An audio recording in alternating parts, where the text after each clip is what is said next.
প্রিয় দর্শক, আপনারা জানেন 12ই ফেব্রুয়ারি জাতীয় সংসদ নির্বাচন। এই নির্বাচনে অনেকগুলো ফ্যাক্টর কাজ করবে। এক হলো স্বাধীনতার পক্ষে, একটা হলো স্বাধীনতার বিপক্ষে। এই নির্বাচনে কে জয়ী লাভ হলে দেশের জন্য মঙ্গল? প্রিয় দর্শক, এই প্রশ্নটা আমি আপনাদের কাছে করলাম। দয়া করে আপনার উত্তরটা দিবেন। কার কাছে দেশ নিরাপদ? বিএনপি না জামাত? কে জয়লাভ করলে দেশের মানুষ শান্তিতে থাকতে পারবে?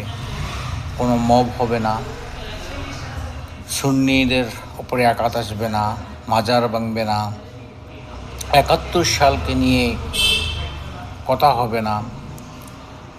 এই বিষয়গুলো মাথায় রেখে আপনারা কি মনে করেন, কাকে ভোট দিলে দেশ শান্তিতে থাকবে এবং নিরাপদ